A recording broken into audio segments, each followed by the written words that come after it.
하나님 아버지와 우리 주 예수 그리스도로부터는 은혜와 평강이 이 자리에 계신 여러분과 함께 하시길 주님의 이름으로 축원합니다.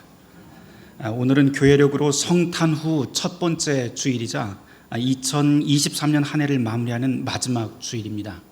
한 해 동안 수고하셨습니다. 우리 옆에 분들하고 같이 인사하도록 할까요? 한 해 동안 수고하셨습니다. 네. 새해 인사는 오늘 저녁에 하도록 하죠. 오늘 밤에. 네. 한 해 동안 수고하셨습니다. 지난주일 우리는 성탄절을 맞이해서 천사가 목자를 만나 그리스도의 성탄 소식을 전했다는 이야기로 우리가 말씀을 함께 나눴습니다.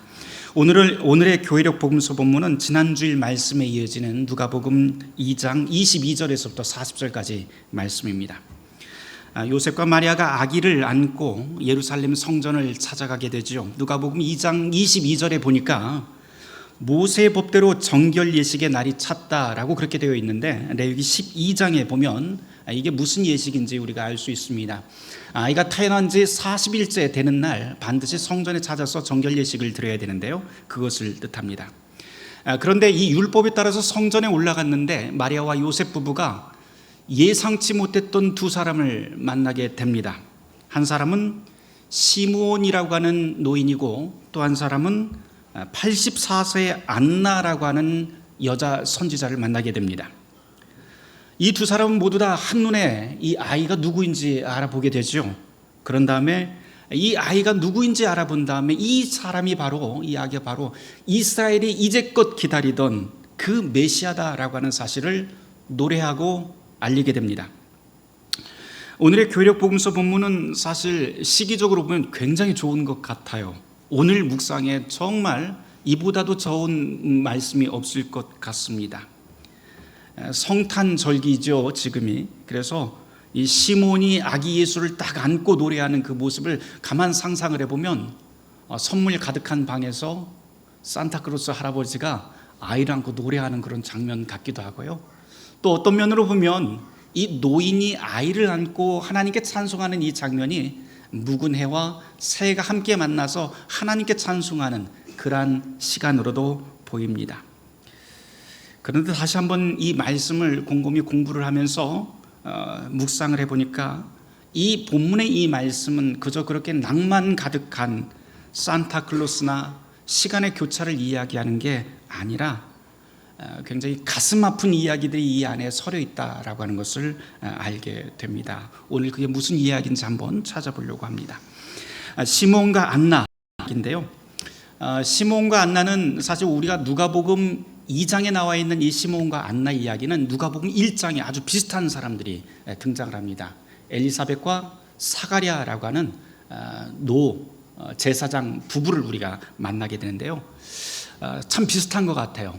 이 네 명의 사람은 모두 다 소개를 할 때 누가복음에서 의로운 사람, 하나님 앞에 경건한 사람이라고 이렇게 소개를 하고, 또 나이가 굉장히 많습니다. 그런데도 차이가 있다면 누가복음 1장에 나 있는 이 엘리사벳과 사가랴는 부부인데요, 지금 우리가 오늘 읽은 이 시몬과 안나는 전혀 별개의 사람이에요. 부부가 아니에요. 부부가 아니고 서로 따로따로 떨어져 있는 사람들입니다. 게다가 가만 생각을 해보면 앞에 누가복음 1장에 나와 있는 이 엘리사벳과 사가랴의 부부보다도 지금 오늘 읽은 이 시몬과 안나라고 하는 이 사람들이 훨씬 더 나이가 많은 것 같습니다. 어느 정도로 나이가 많냐면 누가복음 2장 37절을 우리가 참조를 해보면 여선지자 안나를 뭐라고 소개를 하냐면 과부가 되고 84세가 되었더라라고 그렇게 소개를 합니다. 84세도 굉장히 많은 나이인데요, 원문으로 읽어보면 이것보다도 훨씬 더 나이가 많을 수 있겠다 싶어요. 왜냐하면 7년 동안 남편과 살다가 홀로 된 지 84년이 되었다라고까지 번역이 가능한 게 바로 이 구절입니다. 그러니까 그렇게 따지면 거의 100세 정도 될 수 있겠다 싶기도 합니다. 84세가 맞는지 100세가 맞는지는 모르겠어요. 그러나 어찌 되었건 이 안나의 나이가 지금 굉장히 노년에 하나님을 만날 만한 그런 때가 되었고요, 그렇다는 것이 확실합니다. 이 안나와 또 시몬이라고 하는 남자가 나오는데, 이 시몬의 나이가 몇 살인지는 정확하지는 않습니다.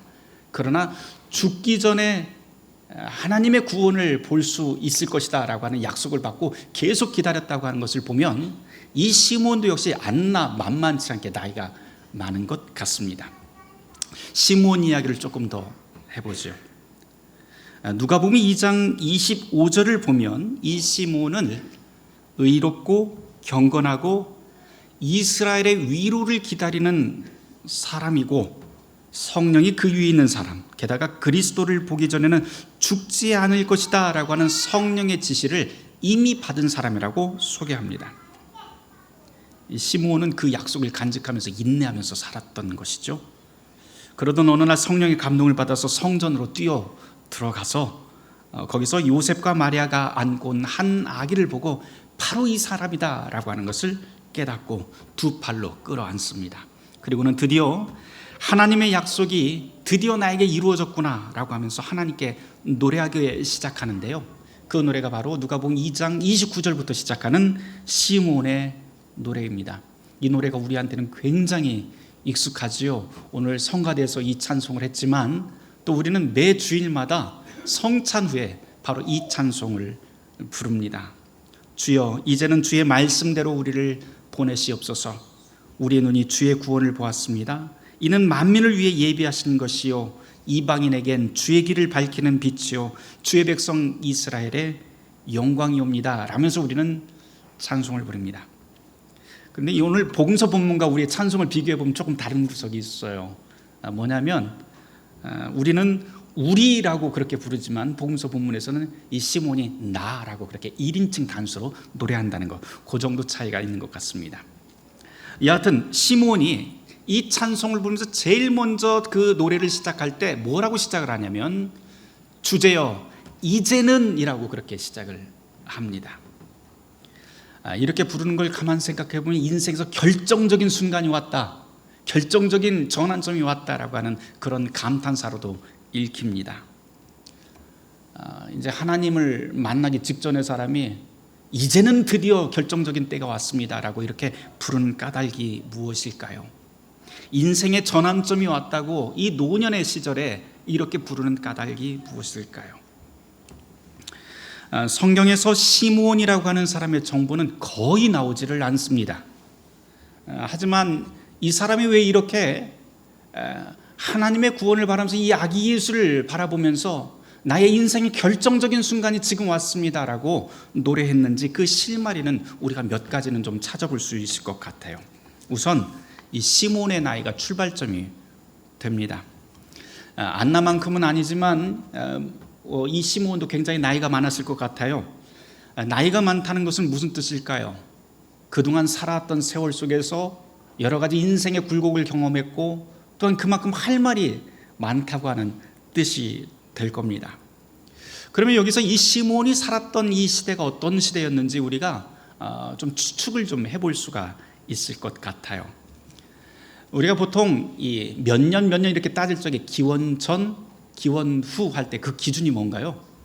일반적으로 예수님의 태어난 날을 기점으로 해서 기원 후, 기원 전 이렇게 따집니다. 그렇게 따지면 지금 예수님이 태어난 지 지금 40일 만에 만났기 때문에 지금 기원 후 서기 몇 년이에요? 그러면 지금 시몬이 예수님을 만난 때가 서기 1년이에요. 그렇죠?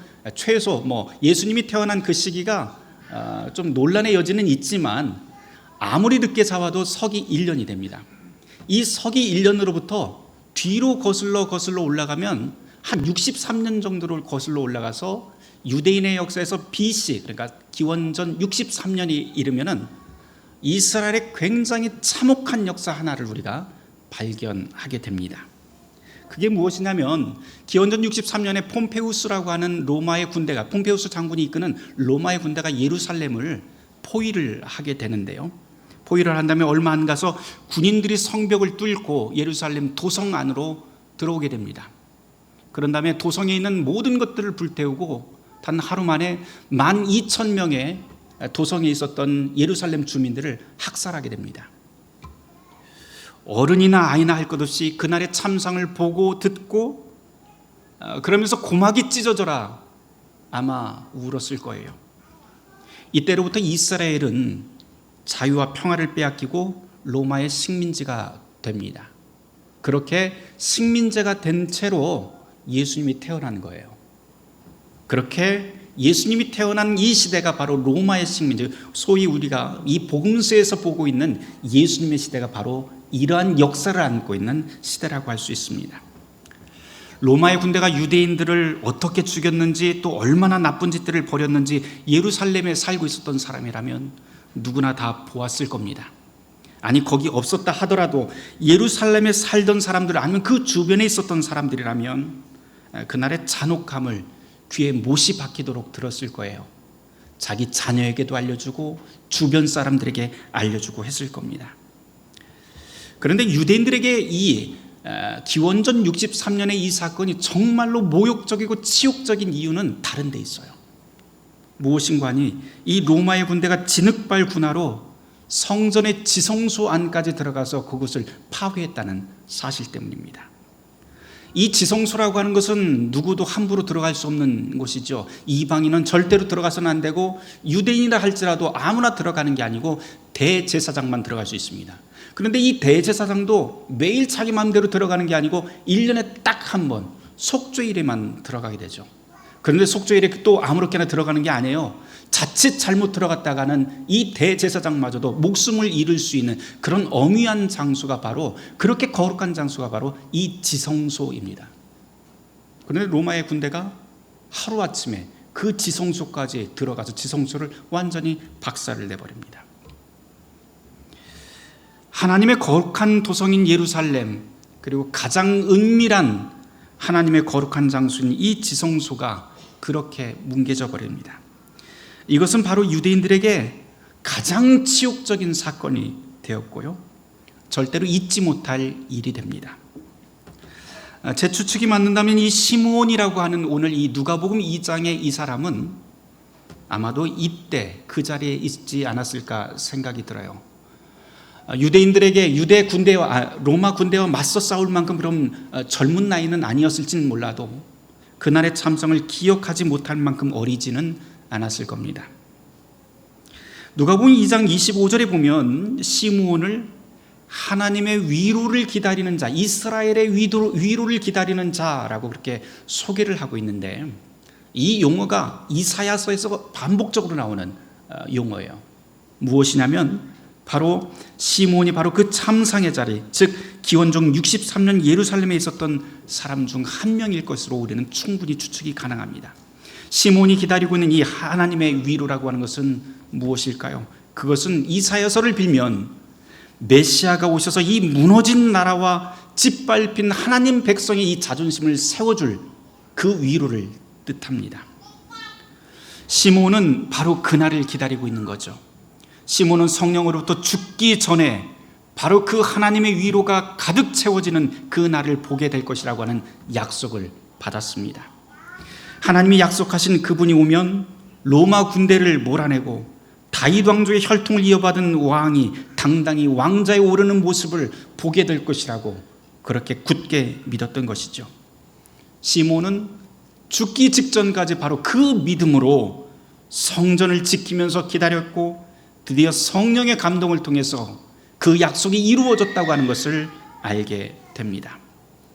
그래서 성전의 단숨에 달려갑니다. 그리고 그 아기 예수를 품에 안고 찬송합니다. 비로소 그가 평생 기다렸던 소원이 이루어지는 장면이 오늘 복음서의 말씀입니다. 시므온은 지난 63년 동안 주권을 빼앗기고 살았던 그 참혹한 시절을 뼈에 사무치게 기억하고 있었을 거예요. 그리고 이제 이 예수를 안고, 아기 예수를 안고 이 모든 치욕이 이제는 끝났다 라고 그렇게 찬송합니다. 누가복음 2장 38절에서 안나라고 하는 여자 선지자가 성전에서 예루살렘의 속량을 바라는 모든 사람에게 아기 예수에 대해서 말했다라고 하는 구절이 나오는데, 이것도 같은 맥락일 겁니다. 선지자 안나도 그리도 기다리던 메시아를 드디어 만나 감격해서 사람들에게 이야기를 한 것이죠. 오늘의 이 복음서 말씀을 우리의 이야기로 한번 돌려보려고 합니다. 오늘 이 자리에도 이 시므온과 안나 같은 분들이 있습니다. 오랜 세월 신앙생활하면서 교회의 부흥을 기도하는 분들, 교인이 점점 줄어들고 사회적으로 지탄받는 오늘 교회의 현실을 가슴 아파하는 분들, 그러나 여전히 이 교회가 그리스도의 몸으로 회복되길 기도하는 분들, 그분들이 바로 오늘의 시몬과 오늘의 안나들입니다. 한국교회 역사를 보면 극적인 장면이 수없이 많았습니다. 이 땅에 복음이 들어오던 날부터 시작해서 복음 때문에 순교한 분들의 역사, 일본 제국주의에 맞서서 교회가 일어나서 만세 운동을 벌이던 역사, 국가가 어려울 때 교회가 그 빚을 갚겠다고 전국 각처에서 국채 보상 운동을 벌이던 역사, 6.25 전쟁 이후 나라의 재건을 위해서 기도하고 전도하며 구제 사업을 늘려갔던 그러한 역사, 근대 이후 한국교회가 이 대한민국 사회에 끼친 영향은 사실 이루 말할 수 없습니다. 그렇게 한국 사회에 선한 영향력을 끼치던 교회가 베이비붐 세대의 성장과 함께 1970년도부터 폭발적인 성장을 하게 됩니다. 거의 20년 동안 아주 가파른 성장을 하게 되는데요, 어느 순간 그 성장세가 꺾이기 시작합니다. 제 기억으로는 그게 아마 80년대 말부터 시작을 한 것 같아요. 성장은 하는데 성장세가 막 점점 둔화를 합니다. 그러자 그때부터 교회마다 다양한 해결책을 쏟아내기 시작을 했습니다. 그때 제일 먼저 했던 일이 무엇이냐면 교회가 무리해서라도 건축을 해야 된다라고 했던 것이죠. 초현대식 건물로 건축을 해야 됐고, 교회 본당은 최신식 장비와 디자인으로 중무장하기 시작을 했습니다. 젊은이들을 교회에 데려오려고 그 당시부터 아마 89년도인가 그때부터 경배와 찬양이 시작이 됐던 걸로 제가 압니다. 교회마다 그때부터 전도 폭발, 제자 훈련, 새신자 프로그램 등등 굉장히 많은 프로그램들이 교회 안에 넘쳐나기 시작했습니다. 그게 바로 80년대 말부터입니다. 그때부터 오랫동안 이런 프로그램들을 따라하지 않으면 게으른 목사고, 그걸 안 하면 이상한 교회라고 하면서 교인들이 자기가 다니던 교회들을 떠나서 다른 교회로 이동하기 시작했습니다. 그러니까 조금이라도 부흥한다는 소문이 들면 너도 나도 그 교회 프로그램을 배우려고 세미나가 열렸고, 목사들은 그 세미나에 찾아가서 일주일 중 며칠씩 그걸 배우느라 힘쓰던 때도 있었습니다. 그뿐 아니죠. 교회가 교회 안 다니는 사람들과 접촉해야 된다라고 하면서 교회마다 유아원이 생겼고요. 그래서 목사와 전도사들은 성경 대신에 노란 봉고차 운전대를 잡느라 바빠지던 때도 있었습니다. 또 카페가 유행하니까 교회마다 분위기 좋은 카페를 만들고, 또 이름도 외우기 힘든 먼 나라의 원두를 구입을 해서 교인들에게 커피를 제공하던 그런 서비스도 한동안 유행했습니다. 교인들은 그렇게 교회의 부흥을 간절히 원하면서 할 수 있는 모든 것들을 다 했습니다. 그뿐 아니죠. 그동안 교회는 교회에 감사한 사람들과 접촉하고 포옹하려고 무진장 애를 썼는데, 그래서 어떤 교회는 처음 오는 사람들에게 처음 오는 사람들이 이 교회에 걸리적거리는 게 무엇일까라고 고민을 하다가 걸리적거릴 만한 것, 거추장스러운 것들, 그런 것들은 무조건 다 제거해버리자라고 하면서 사람들에게 매력적인 교회가 되려고 힘을 썼습니다. 고리타분한 예배 순서는 최대한 간소하게 만들었고, 딱딱한 설교 시간에는 귀에 잘 들리고 재미난 예화로 가득 채우고, 시대에 뒤떨어진 성찬식과 교회 제도 같은 것들은 성장의 족쇄라고 하면서 뜯어고치는 교회들이 상당히 많았습니다. 제단과 설교대 대신 이제는 완벽한 조명과 전면 LED 영상이 장착된 공연 무대가 이제 교회에서는 더욱더 선호가 되었고, 엄숙한 설교자 대신에 이제는 편안한 셔츠를 입고 청바지를 입고 연단에 올라서는 재능 있는 연설가가 이제는 선호가 됩니다. 설교는 일상의 스트레스를 해소하는 방법, 행복하고 건강하게 자녀를 키우는 비법을 알려주는 시간으로, 기도는 자녀가 성공하고 부자 되길 바라는 그런 비법의 내용으로, 성가대는 전문 오케스트라와 라이브 밴드로 바꾸는 게 어느새 교회 성장 공식으로 자리 잡아버렸습니다. 그렇다고 오해는 하지 말길 바랍니다.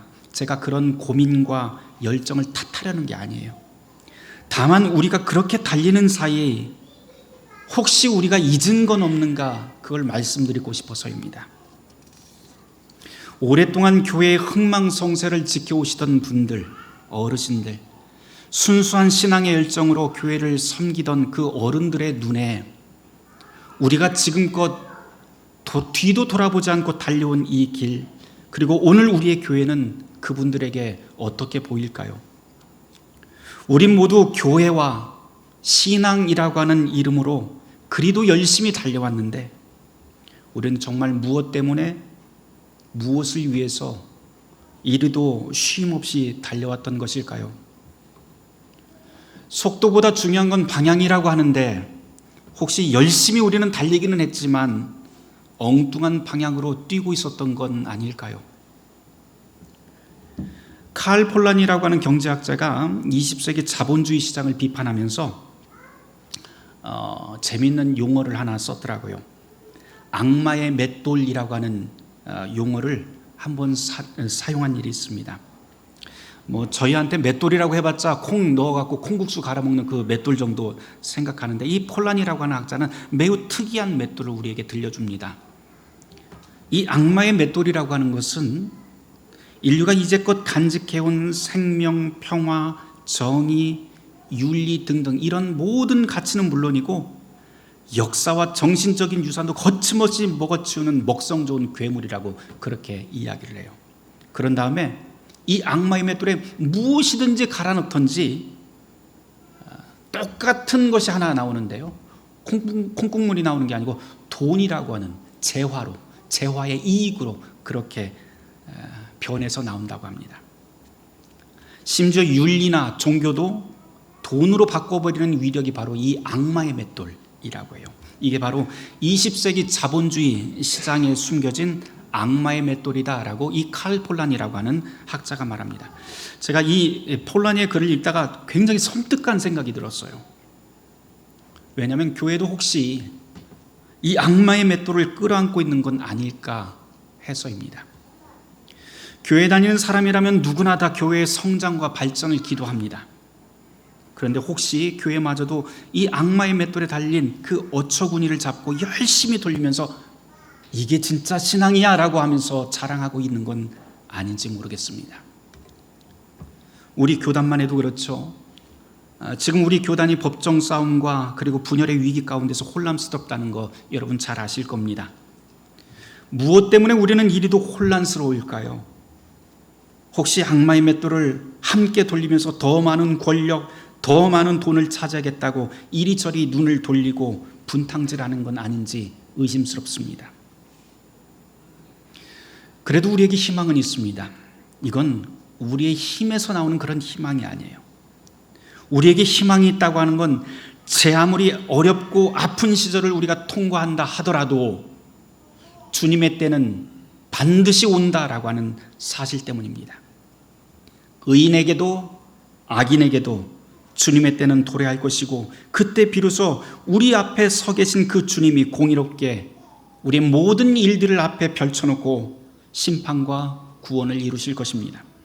그것이 바로 이 땅의 모든 시므온과 안나들이 그 어려운 시절을 인내하며 통과하고 기다리던 신앙의 마지막 때입니다.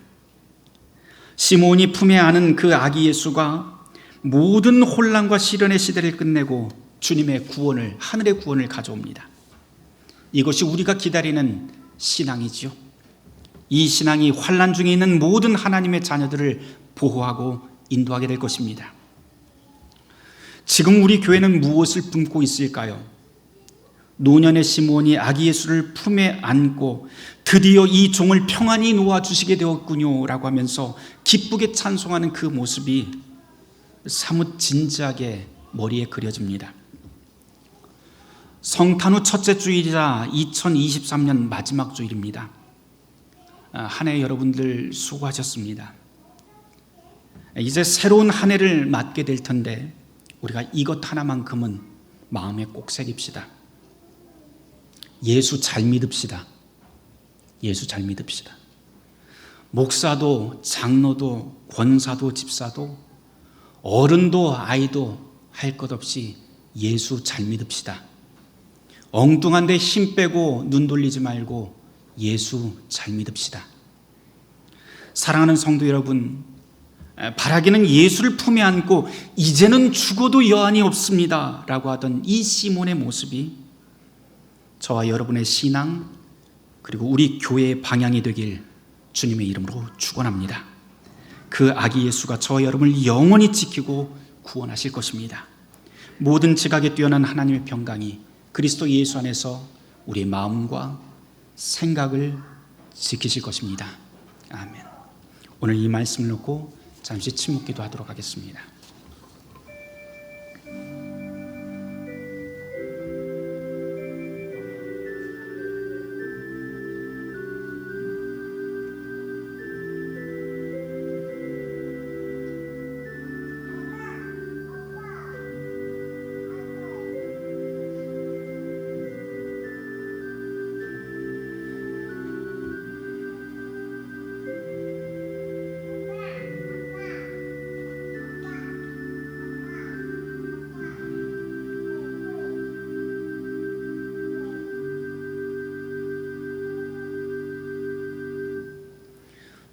주님께서는 우리를 하나님의 자녀로 부르셨습니다. 우리가 당신의 아들 예수 그리스도를 우리의 구원자로 고백하며 주님의 그 뒤를 따라서 살아가는 온전한 당신의 자녀 되게 하여 주시옵소서. 이 모든 말씀 예수 그리스도 이름 받들어 기도드립니다. 아멘.